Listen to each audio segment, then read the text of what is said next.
ये नहीं होना चाहिए कि इस्टेब्लिशमेंट अपनी मर्जी के लोगों को ला के मुल्क में लूट मार करने के लिए, लूट खसूट करने के लिए, वसाइल को लूटने के लिए, पाकिस्तान के अवाम को महकूम बनाने के लिए चंद लोगों को, अशरफिया को साथ मिला के पूरी कौम को गुलाम बना ले। ये नहीं हम होना चाहिए। कि मेरे इलेक्शन में इमरान खान साहब की पार्टी ने, पीटीआई ने, बार के इलेक्शन में मेरी मुखालफत की थी। अच्छा। तो बात ये कि मैं ना तो पीटीआई की कैंडिडेट थी, ना मैं किसी सियासी जमात की, मैं प्योरली वुकला की थी। वुकला तंजीम से लड़ी थी और वुकला के साथ ही मेरा जो किरदार था मेरा वुकला के लिए और बार के लिए था। बात ये है कि क्या आज का नौजवान इस एलीट से मरूब होके तो इनके आगे हाथ बांध के खड़ा हो जाए? इमरान खान साहब एक बड़े ऑनेस्ट और कमिटेड शख्स हैं, लीडर हैं पाकिस्तान के, और उन्होंने पाकिस्तानी समाज में एक शौरी तब्दीली दी है। मैं बहुत उनको रिस्पेक्ट देती हूँ उस हवाले से। अच्छा, आप जब तकरीर कर रही होती हैं तो उससे तासुर ये आता है कि आपका जो टिल्ट है वो पाकिस्तान तहरीक इंसाफ की तरफ बहुत ज़्यादा है और आप समझती हैं कि इमरान खान के साथ ज्यादती हो रही है।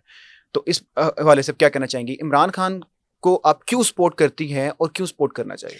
देखिए जी, बात ये है कि ये बात तो दुरुस्त नहीं है कि जी सिर्फ कोई पीटीआई की तरफ, मेरा डेमोक्रेसी की तरफ टिल्ट है। ठीक है। और मैंने सारी जिंदगी, मैंने आपको पहले बताया, और जहाँ जहाँ मेरी छोटी मोटी कैपेसिटी रही तो मैं अपने असूलों पे खड़ी रही और मैंने कोशिश की कि जो मेरा छोटा सा एक रोल एज ए शहरी है या एज ए लॉयर है पाकिस्तान की डेमोक्रेसी, रूल ऑफ लॉ के लिए, तो मैं वो किरदार अदा करूँ। इससे पहले अगर पीटीआई अपने दौर में गलत करती रही तो हम उसके खिलाफ भी बोले हैं। आपको मैं याद करा दूं, जस्टिस फाइज ईसा का जो रेफरेंस आया था, जस्टिस फाइज ईसा के खिलाफ जो रेफरेंस आया पीटीआई गवर्नमेंट में, तो पीटीआई दौर में था, उस वक्त हम जस्टिस फाइज ईसा के खिलाफ खड़े रहे थे, उनके साथ खड़े रहे थे। और सबसे पहले मैंने ही ये बात की थी कि ये जो रेफरेंस गर्दी है इसके पीछे वर्दी है। तो हम लोग लड़ते रहे, हम उस मतलब निजाम के लिए जदोजहद कर रहे हैं जो पाकिस्तान में जमहूरियत लाए। आज लोग पीपल्स पार्टी को पसंद करते हैं, उसको वोट दे दें, जमात इस्लामी को करते हैं, हालांकि मैं मजहबी मतलब सियासत के हक में नहीं हूँ, जमात इस्लामी को करते हैं, JUI को करते हैं, जिसको भी करते हैं, लोगों का हक है ये कि वो जिसको भी वोट दे, नून लीग को वोट देते हैं, नून लीग को वोट दें, लेकिन ट्रांसपेरेंट सिस्टम के थ्रू। ये नहीं होना चाहिए कि इस्टेब्लिशमेंट अपनी मर्जी के लोगों को ला के मुल्क में लूट मार करने के लिए, लूट खसूट करने के लिए, वसाइल को लूटने के लिए, पाकिस्तान के अवाम को महकूम बनाने के लिए चंद लोगों को, अशरफिया को साथ मिला के पूरी कौम को गुलाम बना ले। ये नहीं हम होना चाहिए। इमरान खान के बारे में आप क्या सोचती हैं? आपकी इमरान खान से मुलाकात भी हुई है, तकरीबन 1 साल पहले मुलाकात भी हुई। इमरान खान के बारे में क्या समझती हैं? इमरान खान बाहर आ जाएंगे तो मुल्क की सियासत में क्या फ़र्क पड़ सकता है? देखिए, अब इस वक्त तो एक और ही उनका रोल है। मैं ये समझती हूँ कि उनका जो रोल उन्होंने किरदार अदा कर दिया वो बहुत बड़ा रोल है। अब तो ये पीछे रह गया कि वज़ीर आज़म बनना या ना बनना, उन्होंने एक सिस्टम को पूरे को एक्सपोज कर दिया है और उन्होंने लोगों के अंदर, नौजवानों के अंदर जो नफरत पैदा की है सिस्टम से, ये उनकी सबसे बड़ी कामयाबी है। अच्छा। और अब पाकिस्तान का नौजवान जो है वो अपने हकूक के लिए जदोजहद करता रहेगा और यही पाकिस्तान की सालमियत और कामयाबी है। दूसरी बात यह है कि इमरान खान साहब, जब मैंने इलेक्शन लड़ा, मैं आपको बड़ी दिलचस्प बात बताऊं कि मेरे इलेक्शन में इमरान खान साहब की पार्टी ने, पीटीआई ने, बार के इलेक्शन में मेरी मुखालफत की थी। अच्छा। और सारी पॉलिटिकल पार्टीज ने की, क्योंकि बार के अंदर पॉलिटिकल पार्टीज तो सब मौजूद हैं, लेकिन इंडिविजुअली लोगों ने सपोर्ट जरूर किया। पुराने जो कारकुन हैं, जो सियासी लोग हैं, उन्होंने किया। जनरली वुकला ने मुझे अपना नुमाइंदा इलेक्ट किया था और मैं पॉलिटिकल स्लोगन पे आई थी, लेकिन पीटीआई समेत दीगर सियासी जमातों ने, मुझे किसी ने अनाउंसमेंट नहीं की, बल्कि मेरे मुखालिफ कैंडिडेट्स को अनाउंस किया था। तो बात यह कि मैं ना तो पीटीआई की कैंडिडेट थी, ना मैं किसी सियासी जमात की, मैं प्योरली वुकला की थी। वुकला तंजीम से लड़ी थी और वुकला के साथ ही मेरा जो किरदार था मेरा वुकला के लिए और बार के लिए था।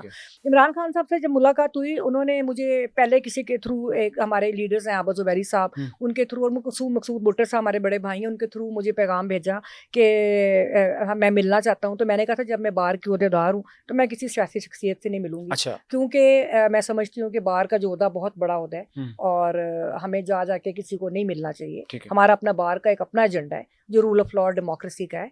तो जब मेरा टेन्योर ख़त्म हुआ और इमरान खान साहब जेल में थे और जो सूरत हाल थी, फिर मैं उनसे मिली और मेरी उनसे 15-20 मिनट अपनी अलहदा भी मुलाकात थी, अडियाला के अंदर ही हुई थी। पहले तो मेरा नाम ओके पहले मुझे किया था, आबा ज़ुबैरी साहब भी साथ थे, तो लेकिन बाद में जब हम पहुंचे तो मुझे जाने नहीं दिया अंदर। एनीवे, एंड पे थोड़ी मुलाकात हो गई और मुझे बहुत अच्छा लगा उनसे मिलके। और मैंने उनसे एक ही बात की थी, उसका मैं पहले भी जिक्र कर चुकी हूँ। मैंने कहा खान साहब आपने ना कोई कंप्रोमाइज़ नहीं करना। उन्होंने कहा रबिया कोई कंप्रोमाइज़ नहीं होगा। और उनके जो स्पिरिट देख के मुझे बहुत अच्छा लगा।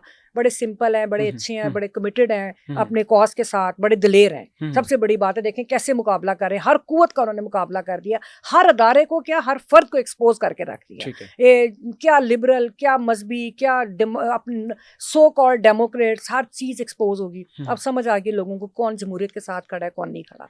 और उस मुलाकात के अंदर उन्होंने खैर काफी अच्छी गुफ्तगू हुई, तो वो फिर कभी आपसे करेंगे बात, लेकिन बहरहाल उनकी कमिटमेंट देख के कमिटमेंट देख के आपने सल्यूट किया। हाँ। अच्छा, कहा जाता है कि जो आजकल के नौजवान हैं उनको काफी ज्यादा वर्गलाया है इमरान खान ने, और इमरान खान ने बदतमीजी सिखा दी है। इमरान खान ने उनको ये बता दिया है कि आपने मुल्क में इंतशार फैलाना है, और को तरीके इंतशार भी कहा जाता है। तो इस हवाले जब इमरान खान से आपकी मुलाकात हुई है तो आपको कई ऐसे एलिमेंट नजर आए हैं? देखिए जी, मेरी बात सुने, ये एक अजीब किस्म का प्रोपेगेंडा है। हम्म, बात ये है कि क्या आज का नौजवान इस एलीट से मरूब होके तो इनके आगे हाथ बांध के खड़ा हो जाए? जो कुछ ये कर रहे हैं आपके लोगों के साथ, अवाम के साथ, तो रिएक्शन तो आएगा। ठीक है। और दूसरी बात है कि उन्होंने शऊर दिया, और ऑब्वियसली स्टेटस को शऊर जो है वो नहीं चाहिए। ठीक है। आप जागीरदारी निजाम में क्या होता है, वो यही चाहते हैं ना कि डिप्राइव्ड रहे, हम्म, कि लोग जो हैं उनके मातहत तभी रहेंगे जब उनमें शऊर नहीं आएगा, और वो उनसे मरूब भी होंगे, जागीरदार से भी मरूब होंगे, सरमायादार से भी मरूब होंगे, इन बड़े ओहदेदारों से, अशरफिया से। तो जब स्टेटस को टूटता है तो उसको ये बदतमीजी कहते हैं, जिसको हम शऊर कहते हैं। अगर इमरान खान को एक दो जुमलों में एक्सप्लेन करना पड़ जाए तो कैसे करेंगे एक्सप्लेन? इमरान खान साहब एक बड़े ऑनेस्ट और कमिटेड शख्स हैं, लीडर हैं पाकिस्तान के, और उन्होंने पाकिस्तानी समाज में एक शऊरी तब्दीली दी है। मैं बहुत उनको रिस्पेक्ट देती हूँ उस हवाले से। अच्छा, लास्ट में थोड़ी सी पॉलिटिकल बात भी कर लें। सिर्फ मैं ये बात करना चाहूंगा कि पंजाब में इस टाइम हुकूमत है वज़ीर आला मरियम नवाज साहिबा की, उनकी हुकूमत को आप कैसे देखते हैं पंजाब में? देखिए, मरीम साहिबा जो है, हम सारी ज़िंदगी जद्दोजहद करते रहे कि ख़वातीन को आना चाहिए, पॉलिटिकल सिस्टम के अंदर आना चाहिए। इससे पहले मैं बात करूँगी रिजर्व सीट्स के हवाले से, जो पॉलिटिकल पार्टीज़ करती रहीं, जिस तरह वो लोगों को अपनी उन्हीं एलीट क्लास को और अपनी फैमिलीज़ को ला के आगे, उन्हीं बच्चियों को, ख़वातीन को सॉरी, तो देती नहीं। मैं समझती पॉलिटिकल कारकुन को आगे आना चाहिए। और दूसरा, मैं वरासती सियासत के सख्त खिलाफ हूँ। मरीम साहिबा आई, और जिस तरीके से वो आई, हम तो उस सिस्टम के खिलाफ ही लड़ रहे हैं, तो इसलिए मैं तो उनको जिजर पर ही कहूँगी, मैं कोई सीएम क्या होना। और दूसरी बात कि पहला सीएम आ जाए खातून, दूसरी आ जाए, पहली वज़ीर आज़म बन जाए, दूसरी बन जाए, पहली चीफ जस्टिस बन जाए, दूसरी बन जाए, ये मैटर नहीं करता। ये एक लिमिट तक मैटर करता है, एक सिस्टम होता है। असल मैटर करता है आपका रोल क्या रहा है। उन्होंने क्या, मैं सारा कुछ छोड़ दे, मैं कहती हूँ डिफेक्टिव जिस तरह भी वो आई, सारा कुछ एक ग्रेस का सबूत देती हैं। अगर पाकिस्तानी जो खवातीन जेलों में कैद हैं, उनके हवाले से कम अज कम लीस्ट कोई फैसला पॉलिटिकल वर्कर की इज्जत रख लेती, तो शायद फिर हम कहते हैं कि चलें हम उनसे कोई अच्छी तवक्को कर सकते हैं। पोर्ट्रेट बहुत किया जाता है कि उनकी तस्वीरें हर जगह आपको नजर आ रही हैं, और कहा जा रहा है कि मरीम नवाज बड़े काम कर रही हैं। कोई आपको लगता है कि काम हो रहा है? और काम जो तो तस्वीरों वाला जो एलिमेंट है, बात सुने, काम मरीम साहिबा हो या कोई वजीर आजम साहब हो, काम तो कहीं मैटर ही नहीं करता।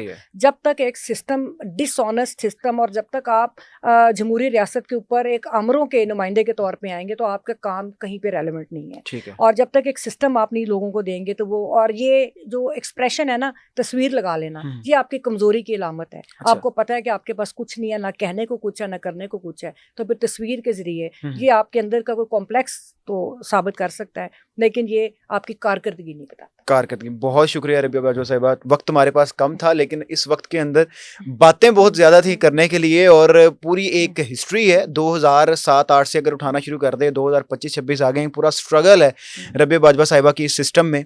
तो वो डिस्कस करना हम शुरू कर देते तो बहुत लंबा वो हो जाना था, लेकिन वक्त थोड़ा आज कम था। दोबारा हम आपको ज़हमत देंगे। बहुत शुक्रिया। बहुत शुक्रिया, थैंक यू।